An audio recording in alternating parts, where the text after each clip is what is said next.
an honorable man at all. He killed Goliath, yeah, but he killed this other guy named Uriah to be able to commit adultery with his wife.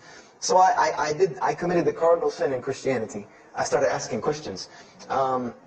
This is the one thing you do not do in Christianity, is you don't ask questions, especially not about issues like this.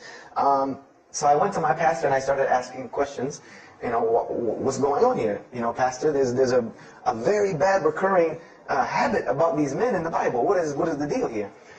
And I remember he told me the same thing that almost every pastor or every evangelist or anyone I talked to about this, same answer, almost like it was programmed. They would put their hand on my shoulder and say, Brother Joshua, don't let a little bit of knowledge wreck your faith. Because you're not justified by knowledge, you're justified by faith. And they would quote me verses like, lean not on understanding, you know, Paul's, we're justified by faith in Jesus Christ. You know, they would quote this whole line of thing to me like it was already pre-programmed, that they programmed in pastor school that people are going to ask you questions and here's the answer. So, you know, I said to myself, you know, I don't know, pastor, you know, this just seems kind of odd. He said, let me tell you something. What you're reading is the Old Testament referring to God's covenant with the children of Israel. And they were a different people, a very stubborn, crazy people. So why don't you move on to the New Testament? In the New Testament, you'll find the new covenant they were under with Jesus Christ, and I promise you things will change and be better. I said, okay, perfect. So I went ahead and finished and got to Malachi and then started with the New Testament. So I opened the New Testament and I said, here we go. You know, let's start all over again. But there were a few things that I had learned from the Old Testament that I wanted to keep in mind when I started to read the New Testament. I learned, number one, that God was one in a unique sense. This is what I learned from the Old Testament, that God was one in a singular, unique sense. This is over and over and over and over very clearly in the Bible. God's nature is one. This is so clear through the Old Testament. And that he was very jealous about his worship. And every single time the children of Israel would turn to something else other than him, he would punish them and restrict their lifestyle. This is something that I learned.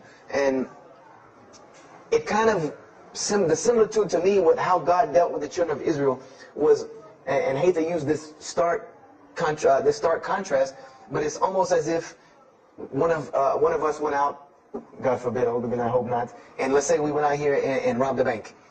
You rob a bank, you're going to jail for a long time. And every day when you wake up, do you think that jail is going to look like the Hilton at LAX?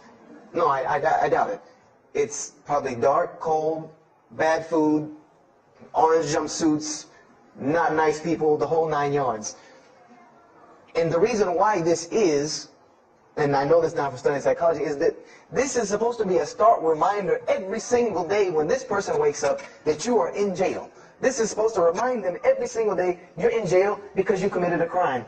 And we run this, not you. This is the message that is being portrayed to this person in jail.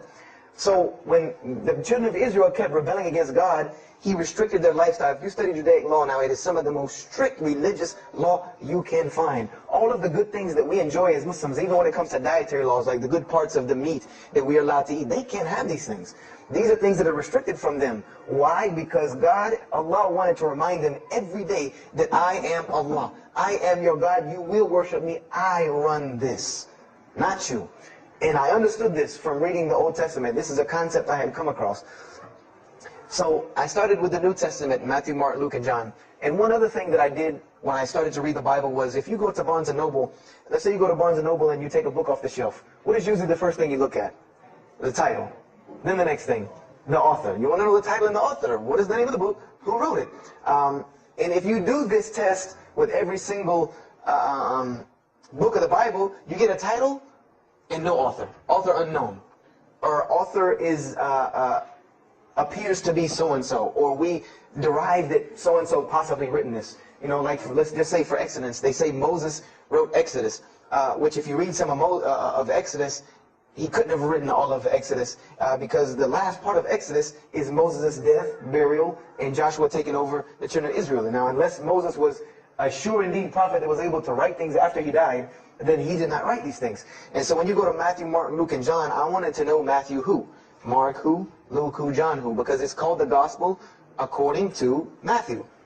The bad thing is that no one knows. No one knows because no one pinned their name down to these things. No Bible scholar in his right mind will tell you that we know for sure Matthew so-and-so wrote this, Mark so-and-so wrote this, Luke so-and-so wrote this, John so-and-so wrote this. It's factual information that we do not know who wrote these. So I was intrigued. I'm like, that doesn't, why would somebody write this book that's supposed to be passed down over generations and people are supposed to, it's the inspired word of God to guide mankind, and nobody decided to pin down who wrote it.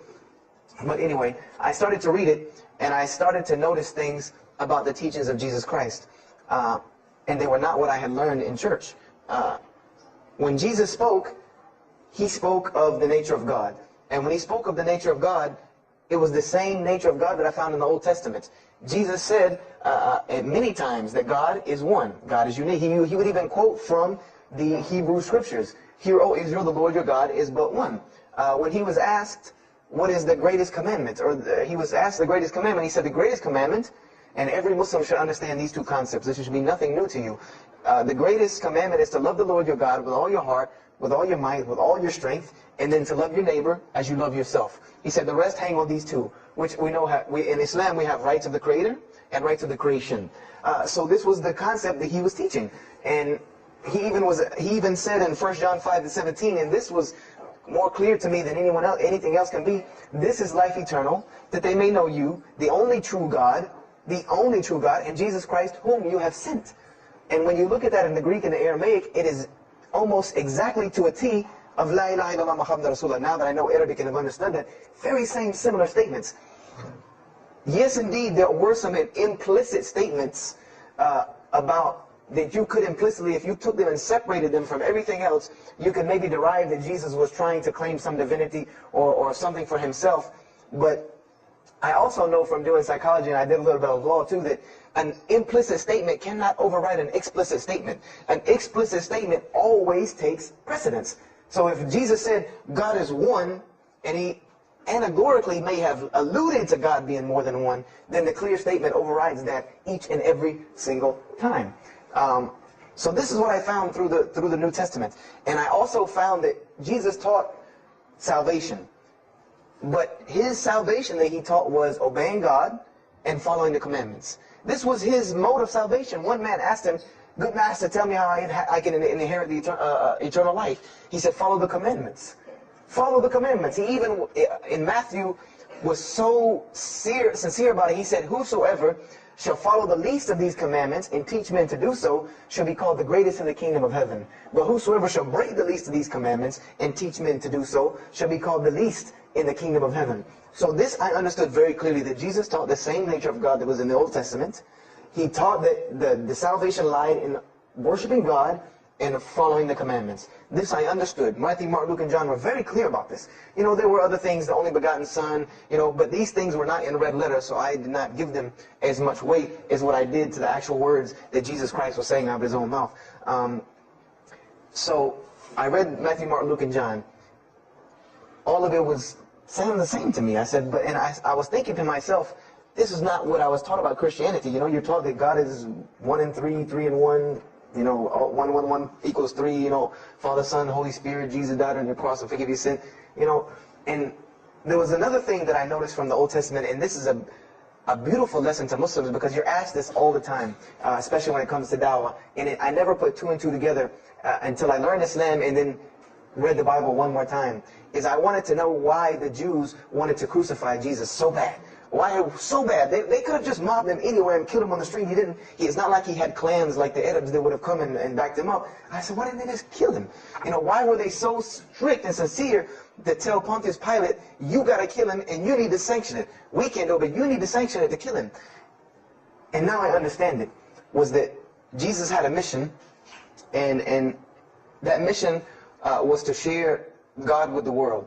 And Paul even kind of tells on himself in his book of Galatians as to why Jesus was meant to be crucified, or the Jews wanted to crucify him. Paul said that the crucifixion is the stumbling block for the Jews. And he explained in Galatians that Jesus Christ, and this is how he tried to roundabout explain it, was cursed for us, to remove us from the curse of Allah by taking this curse upon us, for it is written, and he quoted the Old Testament, everything that hangeth on a tree is cursed. So I went back and studied the Old Testament and Judaic law, and I realized that people who were crucified, that was considered a curse upon them. You had to do something pretty serious to get crucifixion, because it was considered a curse from God. It was part of their law that when someone is crucified, that person is cursed.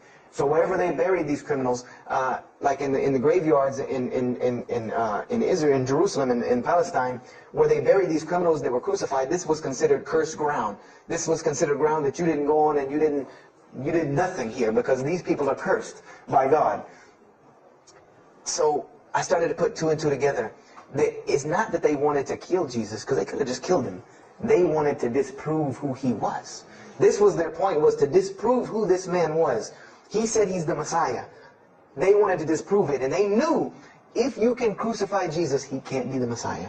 He cannot be our Messiah if you can crucify him. And even if he is, if we can still force our crucifixion on him, then that'll detriment his message. So they understood this and knew this, and this is why they wanted to crucify him. And this is exactly why Allah saved him from it.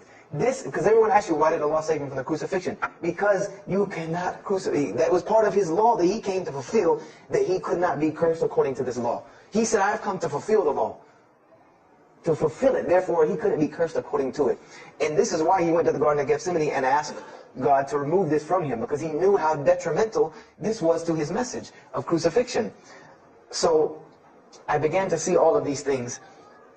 So I started to read, I got to the book of Acts and started to read the writings of Paul the Apostle. And things went from this to this. It went from one way to another way. It went completely flipped, turned around. The entire teachings went from obeying God, worshiping God, following the law, to worshiping Jesus Christ and abolishing the law completely. Paul even wrote to the Galatians, "Oh, you foolish Galatians, why are you still following this cursed law? Jesus Christ came as a curse to remove us from the affliction of this curse." So I said to myself, but Jesus just said a few books before this that whosoever shall break the least of these commandments and teach men to do so shall be the least in the kingdom of heaven. And here you go, Paul preaching this gospel to abolish the law. So I even asked, what is going on here? So I started asking my pastor, and my pastor said, now you're getting into deep water. You know, now you're starting to question the New Testament. You really have some issues. You know, they even thought that I might be, possessed and all kinds of things. So I had a very big conflict going on inside of me, and my friend took me to his textual critic teacher, his professor. And what this man told me probably wrecked my faith in Christianity. And I always say I doubt he would be very happy me traveling around the world telling people that a Christian professor from Bob Jones University wrecked my faith in Christianity. But he did. Because what I asked him was, what happened to all these contradictions? You know, in the Old Testament there are many contradictions. If you study Hebrew language, you'll understand that when you read some of the Old Testament or the Torah, that there are some parts of the Torah that you can see is the most beautiful Arabic that you can see, just the most beautiful Hebrew that you can see, just like when you read the Quran. It's very beautiful Hebrew. And then 2 chapters later, you'll see Hebrew that looks like a broken 3-year-old who is trying to scribble some Hebrew down. It looks very colloquial, very dialectic. You can tell it's not the same person speaking. So I went and asked him about all this stuff I saw. And he told me, he said, what you have is a book written by men over centuries and centuries and eons and eons. And he says, and this book started as an original that was copied and copied and copied, and somebody added a mistake, and somebody came behind him and corrected that mistake and added 2 of his own. Someone came and copied it and skipped a line and added a line where it wasn't supposed to be. And then someone else came and copied it and took it to his country, and in order for it to fit well with the doctrine they were teaching, he would cross out a dot here or cross out a word here or change a word here so that it would fit with the theological ideas of this part of the world. And he said, and after all these years, you have a book now that is compiled from all of this, written by the hands of men that still have men's fingerprints left on it. And that's what you have. You have an imperfect book that is only perfected through faith. This is exactly what he told me, that this book is perfected through faith. You cannot perfect it textually. It's not a textually perfect book. Those who believe in it by faith. And so I said, here we go again with this faith thing. You know, I said, God gave me a brain for a reason. If he did not want me to use it, he would remove this reason and logic part of my brain out and replace it with more faith. So, and I was of the opinion, as the saying goes, my grandmother didn't raise a fool.